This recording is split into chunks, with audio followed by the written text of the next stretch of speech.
Hi, I'm John Atack, and this is Lyrical Wax. I'm Ursula Wake. We're going to read some poems by one of my favourite poets, Charles Causley. I think his work has not been appreciated as much as it should be, perhaps because almost all of his work is rhymed. And we live in the age of free verse, where William Carlos Williams, in fact, said there is no point in rhymed poetry anymore. I don't think that's true. I think there's a point in every form. I write largely in free verse myself, but every now and then a limerick or a little bit of doggerel or sometimes an actual rhymed poem creeps in. I think Causley is one of the great poets, and I've over the years read quite a lot of his work. I've also read this very good biography, or Cornwall Thunders at My Door by Lawrence Green. Causley was born in 1917 in Launceston in Cornwall. Apart from serving in the Royal Navy during World War II, he spent his life in Launceston. He was a school teacher, and although he didn't see combat himself in World War II, he lost many of his comrades on ships that went down. So there is a certain melancholy. He remained a bachelor throughout his life. We have no idea about his sexuality whatsoever. But he expresses a tremendous tenderness. He writes beautifully about children and about nature. So we will start with this poem, which is called The Prisoners of Love. Trapped in their tower, the prisoners of love loose their last message on the failing air. The troops of Tyre assault with fire the grove where Venus veils with light her lovely hair. Trembles the tide beneath the tall martello that decks the harbour with its wreck of thunder. Fretting with flowers white and flowers yellow, the fosse of flame into its last surrender. Night, on my truckle bed, your ease of slumber, sleep in salt arms the steering night away. Abandoned in the fireship moon, one ember glows with the rose that is the distant day. The prisoners rise and rinse their skies of stone, but in their jailer's eyes they meet their own. So we now play Passing the Book. So I love that final line because it's intriguing, that final couplet. So can I just hear that again? The prisoners rise and rinse their skies of stone, but in their jailer's eyes they meet their own. That's really interesting because I find that quite it's beautiful to listen to, but I find it difficult to understand the meaning of that poem. Is there anything you could tell us about the troops of Tyre or anything about? I think this is a reference to his own time during World War II. That we have the tower, we have the tall martello, again the tower, and it's the sense that these are captives, prisoners of war, yeah, who are being held. And I think for me, it's difficult to say whether he is saying they are real prisoners of war, captives, or whether they are imprisoned by war themselves.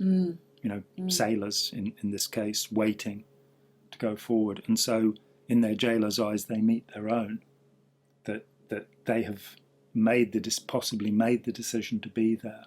The reference to Tyre I'm not sure about, actually, which sounds like some he thing. didn't serve on in that part of the world. I think his service was actually in Portugal, right, for a while. But he has such a choice of words and a way of playing between them.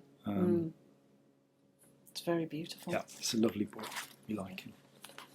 He was also a practicing Christian and a Freemason, which I'm not so happy about, but never mind. Cults are cults. and apparently it was very popular and necessary in Cornwall at that time to be a member of the Freemasons. But he wrote a great deal about his Christian faith, and this is such a poem. Yeah, it's has a biblical thing to it. I wouldn't have described this as a religious poem, but it is biblical. But it starts with something that feels very different. Anyway, this is called Innocent's Song. Who's that knocking on the window? Who's that standing at the door? What are all those presents lying on the kitchen floor?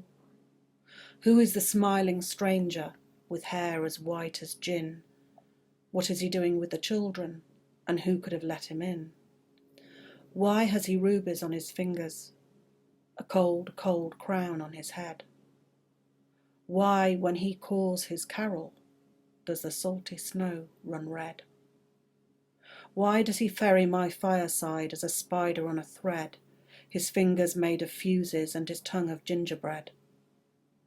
Why does the world before him melt in a million suns? Why do his yellow yearning eyes burn like saffron buns? Watch where he comes walking out of the Christmas flame, dancing, double talking. Herod is his name. Love the turn and the twist in that poem. It's so clever, and it's sort of starting off as though it's, straightforwardly, as though it's about Santa Claus, Father Christmas, whoever you want to call him, and then it sort of changes to something very different. Because of course Herod, with Christmas, biblical story, killing the firstborn child. So this idea of who is this who's wormed his way into the house, and what's happening?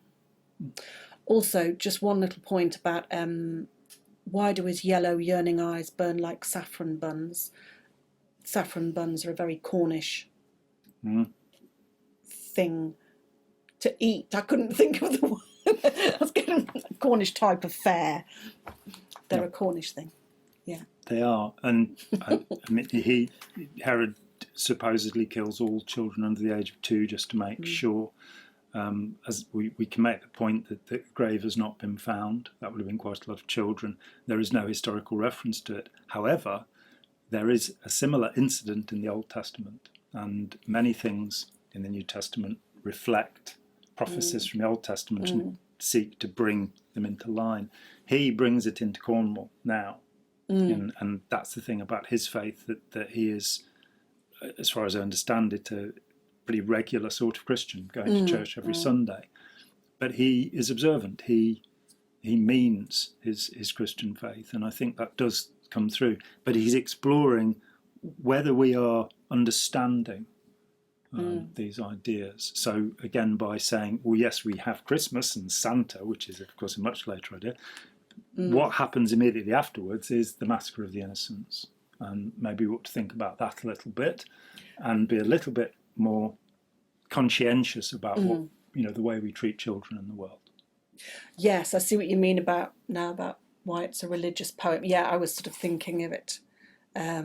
I won't go into it now, but I was thinking slightly differently. So we'll have another episode where we go into it. We're going to talk about it privately when you're not listening. So here comes the book. So this next one is A Visit to Stratford. High in the Warwickshire sky. Sorry, can I just pause that? Sorry, I don't mean to sort of speak over you, as it were, but is it worth us pointing out that this is where it's a visit to where Shakespeare was born? And I don't think we should tell people that. This is all right then. Stratford-on-Avon in Warwickshire is where the Bard, the great Bard, lived. So I sort of presume, for British people that we think about that, but you're quite right. Not everyone in the world has Shakespeare shoved into their heads in that way. So a visit to Stratford is a visit to the place where Shakespeare first drew breath and lived as a child, had his education, and to which he returned frequently. It's very much a tourist place for people to visit. And he donated his second best bed to his wife in his will. What a great man he was. So a visit to Stratford. High in the Warwickshire sky, the immaculate sun squeezed a thin heat as the weed and the water coiled round the arches of Clopton Bridge. The fed-up swans, my mind was elsewhere, for love, like the spring, had cooled. It wasn't the lack of love, but the reason why that sucked at my thoughts as the river the turning stone. Prince Hamlet, green as a penny, heaved a bronze sigh. Branches flickered with coins. A lean wind sniffed for your bone. Rows of coaches in dangerous colours lay round the park, like out-of-date monsters anticipating the snow. A tree, someone said you were said to have planted, burned dark, seemed to grope the strong earth for you, 17 feet below. I thought at the birthplace I'd still find you resident there, along with the cradle, the verse safe as germs under glass. All I could see was a hole in a torrent of air, ringed by stiff, relevant flowers and too tight grass. I walked when the Easter light had cautiously risen to touch the red hairs of your beard, your skin of pure stone. But the church was locked, though Christ was out of his prison. The thick river beat on the graveyard wall, lurched on. In the orchard at Shottery, irreconcilable birds savaged with innocent skill the last of the day. An army marched 7 times round your city of words. The cottage was silent.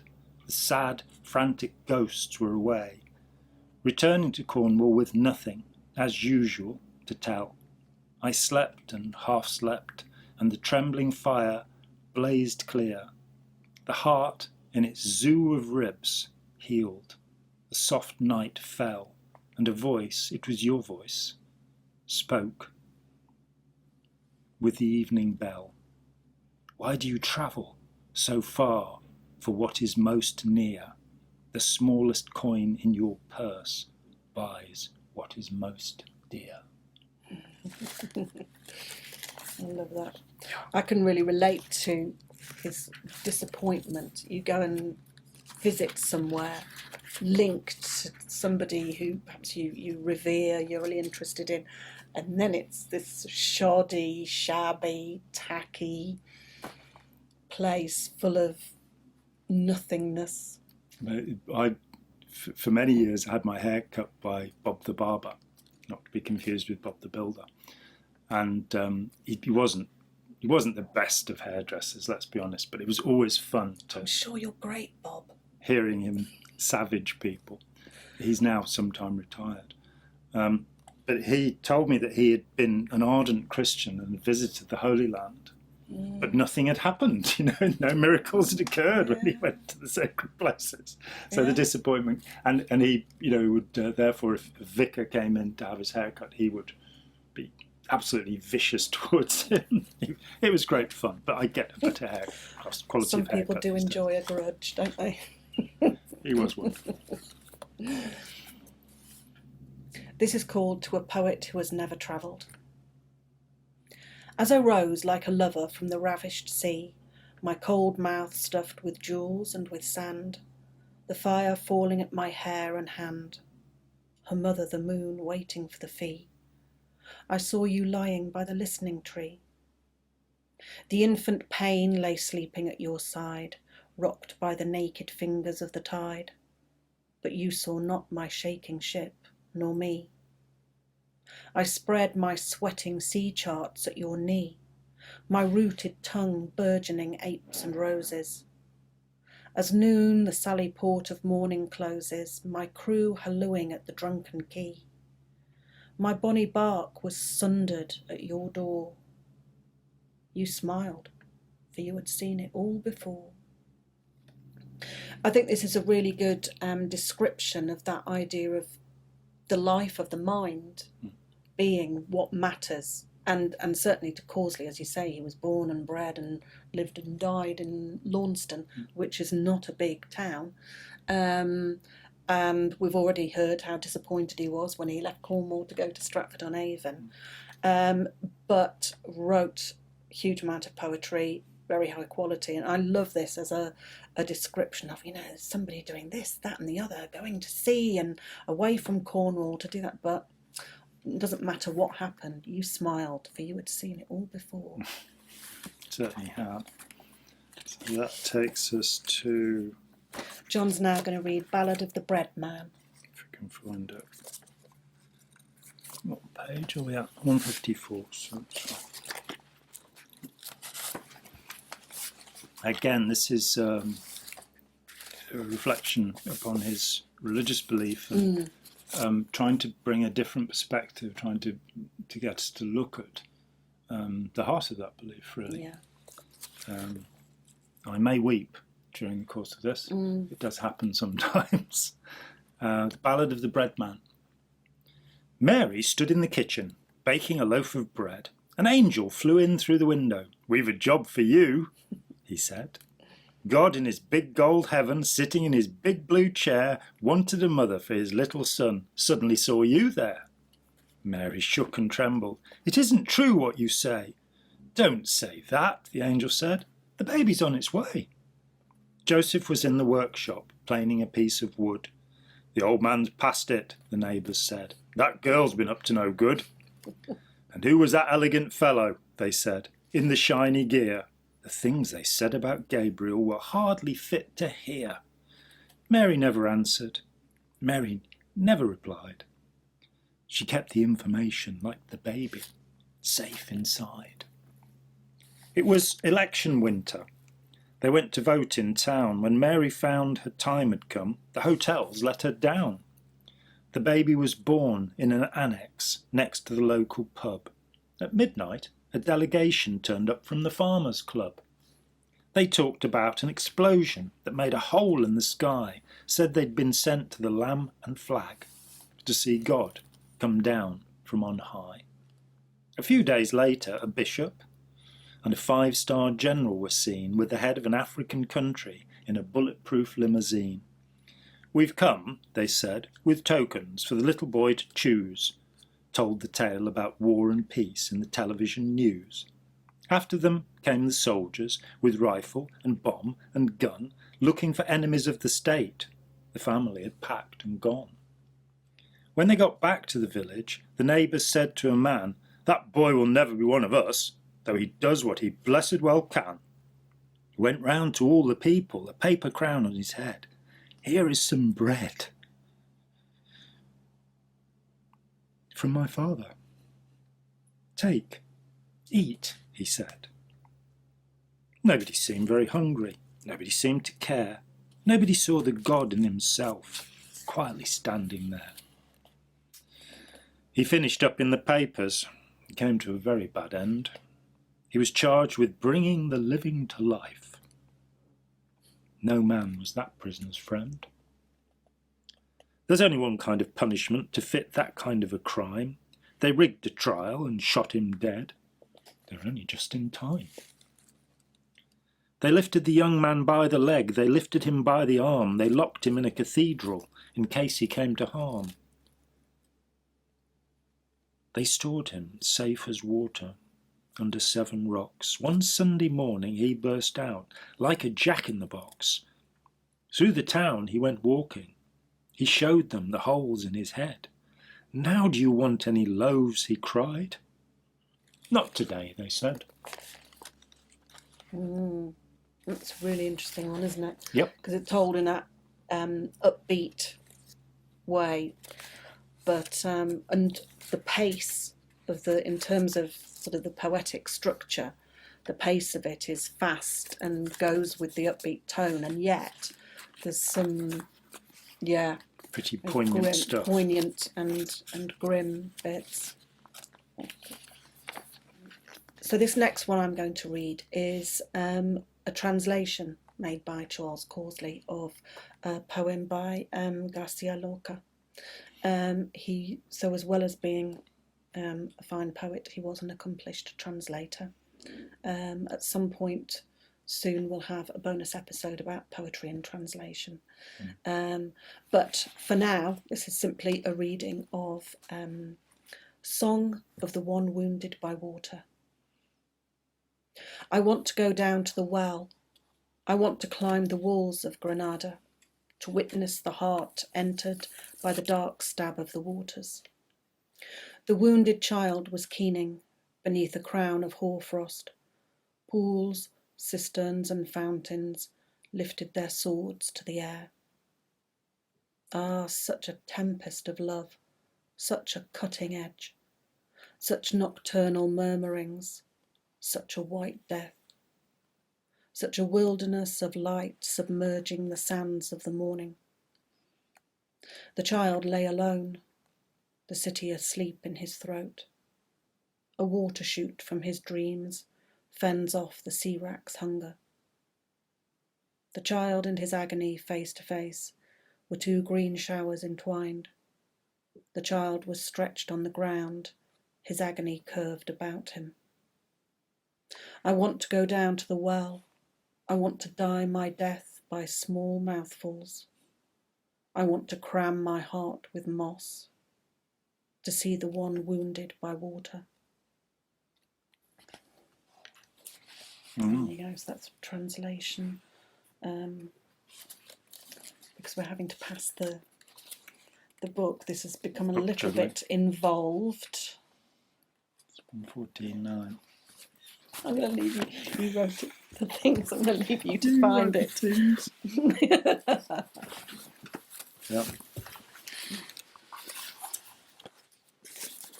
This poem is called Portrait. He never wrote a bad line in his life, and never wrote a good one, come to that. He started out stripped to the buff for strife, but all that naked muscle turned to fat. He never ventured on a cracking limb. He caught in crises the last train but one, and when the moon, the stars, appeared to dim, made no attempt to seize the whirling sun.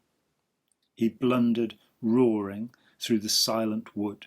He sprayed and pruned and cut it to the bone. And when his children, as the chopped saint stood, imagined all the blood to be his own.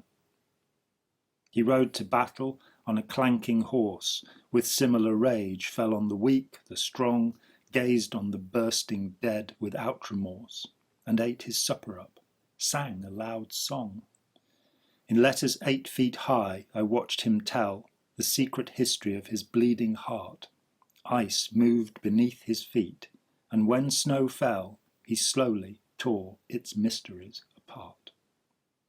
Wearing a prize of scalps about his belt, he knelt at last upon the woodland ride, stripping the animal poetry of its pelt, amazed to find that the poor bitch had died. Interesting. So a lot of his stuff, as we've already said, is sort of gentle in tone and so on, but this is very different. Yeah, and difficult to interpret, to understand whether he is in some way writing about himself. He never wrote a bad line in his life and never wrote a good one, whether there's some self-reflection in there, or whether he is writing about some individual, but it's metaphysical. He is definitely entering into a description of a human being, of a quite psychopathic mean, of somebody powerfully evil who, sits down, eats his supper up, having chopped his children apart, and sings a loud song. Yeah. Which is Very interesting. Intriguing. So this is a very different tone, this next one. He also is known for a book called Figgy Hobbin, which was a very popular children's book. And so there's a broad range to his writing. Yeah. And this is called The Wang Bird. The Wang Bird. Good gracious me, the Wang Bird said. They told me all your kind were dead. What brought you back from that cold bed? A thread. Your face was made of curds and whey. Your speech was black, your lip was grey. Something went in your head, they say. Away. You walked about with quavering tread, refused to eat your birthday spread, bit on a stone and called it bread. Was fed. You followed every wind that blows through desert salt and seething snows. What sharpened path was it you chose? God knows. We can't forget how we were shown the rough pit where your goods were thrown. What thoughts sustained you there alone? My own.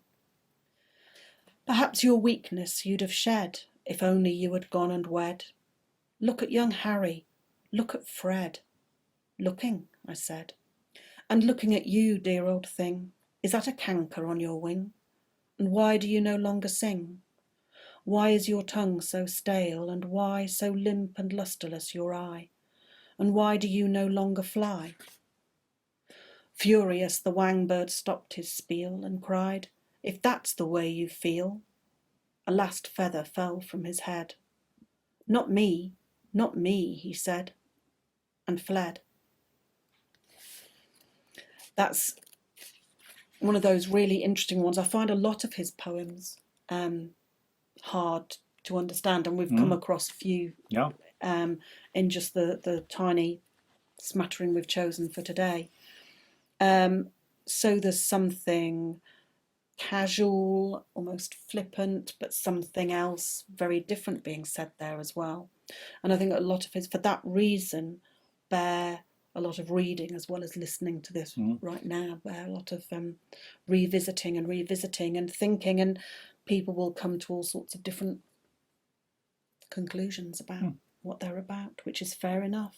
And there are writers who want that. James Joyce was most insistent that people should interpret his work for themselves. And you have this strange situation that when Ulysses, when he read through the typescript, or it was read out to him, and there were hundreds of errors, typist errors, and he would listen to it and go, let it stand. So even having the typist make a mistake was acceptable, and the interpretation that the individual had of the work was up to them. There are other writers who, of course, want to be exactly understood. There's the whole range. With the Wang Bird, you have the sense that, are you reading something that's sort of like Edward Lear? Is this a nonsense poem? Or is there a deeper meaning concealed? And I think that's a part of his appeal, that is something like, say, John Lennon's lyrics, that you often sort of go, well, what on earth does that mean? You know, is it just a little bit of surreal gibberish? I am the Eggman. What is an Eggman? I'm the Walrus, and the Walrus was Paul, we're later told. Or is there a meaning in it? And I think that's what James Joyce liked, that thought that you could invest a meaning into something that he hadn't put there for you. You could find a meaning. And certainly as a painter, for me, that's tremendously important, being able to say, well, you see the painting as you see it. It's not as I intended it. And I want you to see it as you see it, and as fully and as deeply as possible. In my poetry, I prefer to be exact, I think, but there we go. Again, a religious poem. This is about the first miracle of Jesus, the wedding at Cana, where he transforms water into wine when they run out and the off licence is closed and they're not able. There are no bars available. It's a pretty poor show, isn't it, at a wedding reception to run out of wine. And Jesus thinks, all right, I'll show them. The ideal guest. Yeah. So it's a bit flippant. I'm not religious. No. But Jesus, if you are listening, you're welcome to come to any weddings we attend. At Kafar Khana, the bus halts its long brawl with rock and tar and sun. The pilgrims trudge to where the miracle was done. each altar the exact authenticated site of a far famous act, which, if performed at all, may well have been not here. I turn away and walk and watch the pale sun slide, the furry shadows bloom along the hill's rough hide, beneath a leafy span. In fast and falling light, Arabs take coffee, scan the traveller, smoke, talk, as in a dim blue room. The distant lake is flame, beside the fig's green bell. I lean on a parched bay, where steps lead to a well. 2 children smile, come up with water, sharp and bright, drawn in a paper cup. This place, what is its name?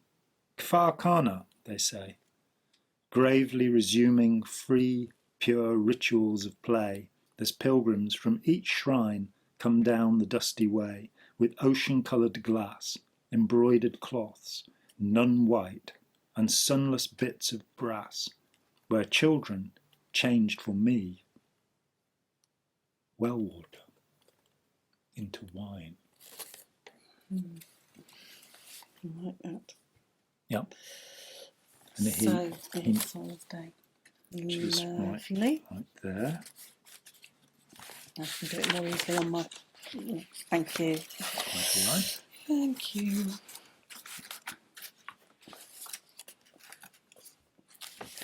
So, this one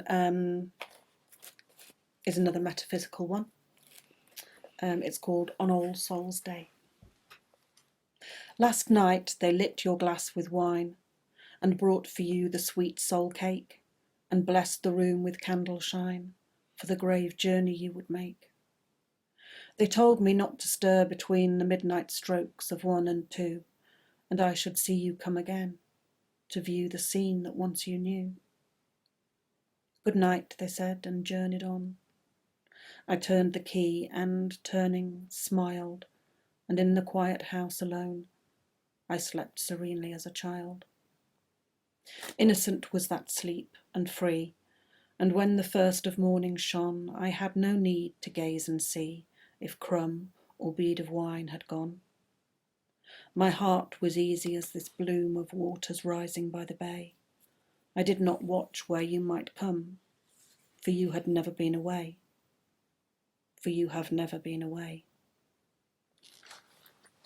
I like that one. Splendid. It's a beautiful rhythm. So many of his do have that beautiful rhythm.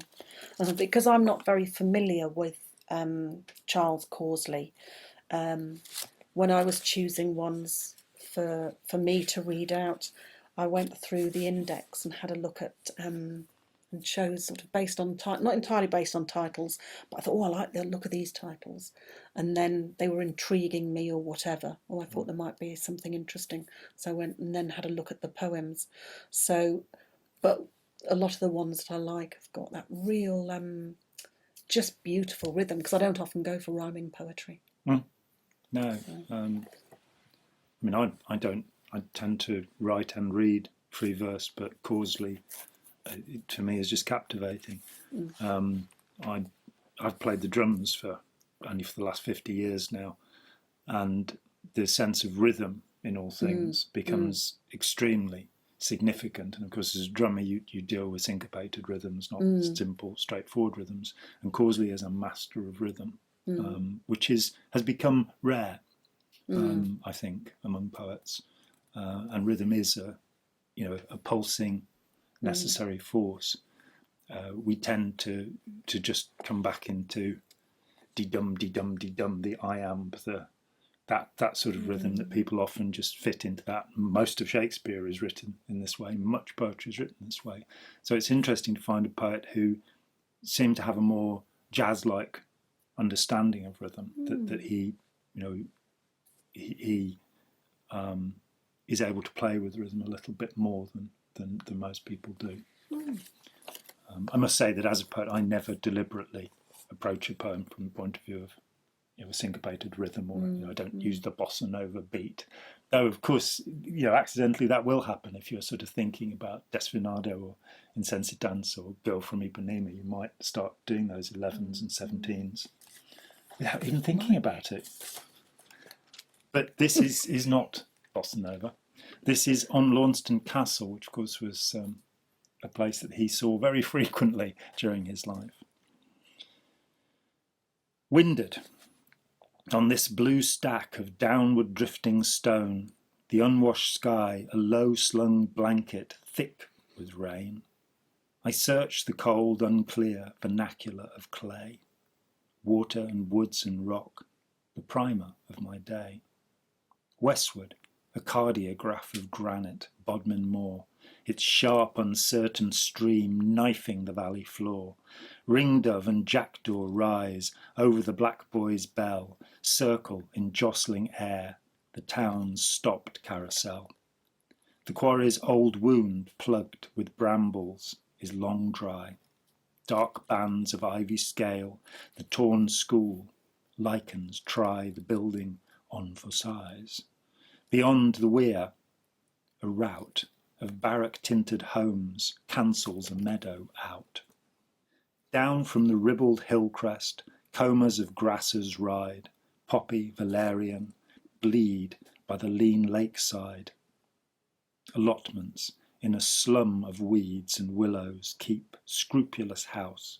I note a pinch of cows, of sheep, vociferous with paint. A flock of ploughs supplies unlocal colour where the shut pond slowly dies. Below the morning's saw-edged scope of birches, pines, the hour is alchemized. The hurt sun mends, it shines. This was my summer stage, childhood and youth the play. Its text a fable told when time was far away. But once I was too young, and still am too unsure to cast a meaning from the town's hard metaphor. I cannot read between the lines of leaf and stone, for these are other eyes, and the swift light has gone. By my birthplace the stream rubs a wet flank, breaks free from the moored wall, escapes, unwavering, to sea. Yeah. Well, it does interest me that there is a very fascinating rhythm, to use the swing jazz song title, running through this poem, and it has a sort of he talks of water in it several times, the sharp, uncertain stream, and the stream rubs a wet flank, but it has that sense of almost a tidal, movement. And of course the tide doesn't, it has a regular rhythm, the seventh wave and all of that, but it isn't that usual 2 or 4 rhythm. It is something no, I hadn't thought of that. Slightly uneven. I love the phrase, a pinch of cows. Yeah, I heard you laugh. I love that. It is fantastic. He also uses the term unlocal colour, which to people who don't paint landscape, it may not be instantly recognisable. Local colour is the idea that colour changes according to the reflected colours around it. It's the basis of the Impressionist school, that they, rather than having black shadows, had colour in their shadows. And so we now have this clever little flock of ploughs supplies unlocal colour. So he brings it back into the sense of this is something that doesn't belong here. It's been moved in here. It's not local. Yeah. So there's a slight pun on the idea there. And it's a fascinating idea that he says towards the end. So we've got this long description of Launceston Castle and the town, and he sort of says he assumes there's a metaphor there for something, but nor as a child nor as an adult can he say what it is. And there's something quite fascinating about including that in a poem that seems very different to me from what little I know of Charles Causley. Sort of, I can imagine other poets doing that. But yeah, there's a metaphor here somewhere, but goodness only knows where or what it is. And he's used some very elaborate metaphors. You know, westward a cardiograph of granite, Bodmin Moor. Yeah. You know, what an interesting thought this, you know. And as you say, it's as if he spent his life searching to understand what the metaphor of the place where he lives might be. Yeah. And of course, expressing it in hundreds of poems. Yeah. The while. So finally, yeah, we're going to finish now. Last but not least, yeah, with something that I really enjoy. It's called Serenade to a Cornish Fox.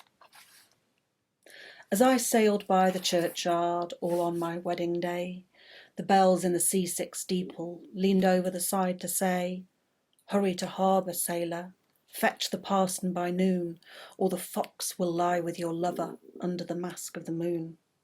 Polish your ring, my captain, and crease your trousers well. Take your crack at the tiller, or you'll crack your wedding bell." But the sea is the Matelot's mistress with her big blue baby eyes, and many a master's ticket has she torn in two for a prize. Many a mariner's compass she has boxed with her watery hand, as the fish jumped over the mountain and the ship sailed over the sand. Over the waltzing water, over the sober spray, my ship sailed out of harbour all through the dancing day. Down by the springy river, down by the shrieking locks, watching love die like a doctor, is the patient Mr. Fox. Down in the waving meadow under the hanging tree, he is waiting as my lover comes weeping in from sea. See, in her hand are flowers of rosemary and bay, bright as the faithless water that took her love away. Mr. Fox, your topper is handy, so put it over your ears. Take the lace out of your pocket and dry her innocent tears. Your coat is made of satin, your wallet as gold as a harp. The gloves on your delicate fingers hide your nails so sharp. Oh, whisper the sea is randy and runs all over my head, that she pulls me all so willing to her oozy marriage bed. Farewell, my love, my honey, as my ship sails through the dark. They have said the same of sailors since Noah built the ark. May your daughters wear like diamonds their virtue at their throats. May your sons, like brave sea bandits, never take to the boats. Only the fool or the poet cuts down the flashing tree to burn its belly with fire and take to the jealous sea. I really enjoy that. It's beautiful. Yeah. So this is, we've got little yellow notes in ours, but this is the collected poems of Charles Causley, 1951-2000. And it's a jolly good read. I often find if I read a collection of poems by, I remember reading Louis MacNeice when I was, because I'd read Prayer Before Birth, and I really loved this poem, and I was about 16 and way too young to be reading a collection of Louis MacNeice's poems. And there was only one other poem in the book, that, which was a poem called Bagpipe Music, that really attracted me. But with Causley, there is nothing that doesn't take my interest. He writes at a level of quality, and that it's also down to my taste. I don't wish to criticise Louis MacNeice. Prayer Before Birth is one of the great poems, I think. And I must come back to it 50 years later now and see what I think. I'll probably think it's absolutely wonderful. But there's more value for money per square inch in this than in many collections of poetry. There is nothing weak or feeble in this great fat volume. So that's... Well, thank you for introducing him to us. Well, my pleasure, absolutely. And elsewhere we have Timothy Winters, which is his famous poem, which we read in another episode, and you'll have to watch them all to see which one it was. This has been Lyrical Wax, and I'm Jon Atack. Thank you so much for your time. Please make a comment.